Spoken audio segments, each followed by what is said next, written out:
Film fans of YouTube, hello and welcome back to the channel. My name is Josh, your movie apprentice, fresh back from the London Film Festival, and today I am looking at Glass Onion, directed by Ryan Johnson and starring Daniel Craig, Edward Norton, Dave Bautista, and Kate Hudson.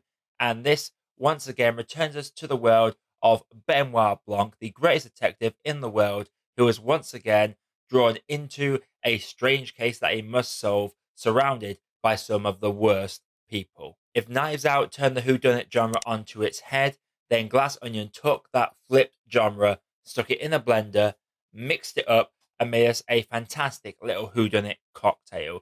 This is more than just a movie over who dies and who is the killer. This has so many more layers and is told in such a way that is very unique and very stylistic. Another thing that really made this film stand above and beyond is the performances. Daniel Craig, once again, destroyed it as Benoit Blanc. The charisma he brings to that character is second to none. But I also love the added element of just Benoit Blanc when he is just stressed out. Throughout Knives Out, he is very much calm and collected the whole way through. But in this one, there are several moments where you just see him losing it just a little bit. And I live for Daniel Craig playing a stressed out Benoit Blanc. Kate Hudson as well has to be one of the standouts of the ensemble, playing a character who is a bit too stupid for their own sake, to the point their social media manager has to always be questioning them and banning them from their socials in case they say something that will cause a stir on the internet. Dave Bautista plays a fantastic meathead. He plays the character really well and he's very charismatic. I always love seeing Dave Bautista in stuff. And I love how he's really transcended the acting from his wrestling career. And arguably, I would say he is the best wrestler turned actor at this present moment in time. Janelle Monáe is also brilliant in this. She has a very reserved role to start off with, but her role gets a bit bigger towards the later stages, and she is really solid both in the variety of the role that she has to play within this. And Ed Norton is again playing, it feels like he's playing like a caricature of himself. He is fantastic in this. Everyone in this does a fantastic job with what they are given. And those are just some of the standouts, in my personal opinion. This film does what Knives Out did in the way it took aim at rich people and their sort of rose tinted glasses, entitled look at the world. Some of the casual dialogue that comes out gets a lot of ironic laughs from the audience. It was a great little experience being in the cinema for this. There are other appearances in this from certain individuals that are a joy to see and are a bit heartbreaking at times as well. There are little moments that will make you smile, make you giggle, and just give you that little wow moment. Overall, when we talk about the mystery of this movie, I am not going to try and say too much because I'm worried about spoiling even the smallest little detail of this. But I will say, in a similar vein to Knives Out, it doesn't tell it in the generic who done it method.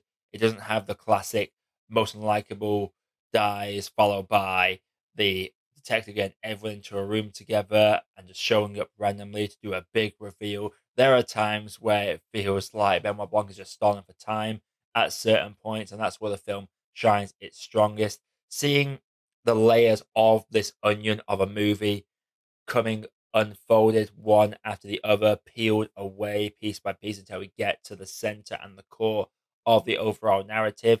It's a very rewarding experience. It's like when you have a pass the parcel in a birthday party and each layer comes off, and it's more fun as you get further in, but it's no less fun when you turn off the outer layer towards the inner layer. There is always a sense of fun and joy as you're experiencing this pass the parcel. That's effectively what this movie is. It's an experience that peels back its layers piece by piece, and it does warrant a second or even third viewing. It is one of those movies where you're not watching it again to see if you actually liked it or not. You are watching it to see all the little keys and details that you missed, that you didn't click from the get go because of how minuscule and insignificant that they do feel. It is fantastically executed.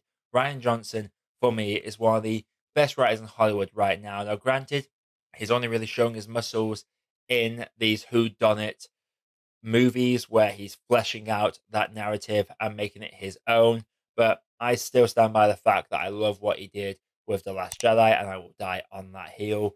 But when it comes to Glass Onion, it takes what Knives Out did and blends it into a fantastic little cocktail. The performances in this are wonderful. The editing in this is really clever and really well crafted. I don't think this film would have worked half as well if it wasn't for the editing and how the film is cut together and tells its story. It's almost Pulp Fiction in a way in how disjointed it is told, but all wraps up in a nice little bow in a way that you would not really expect.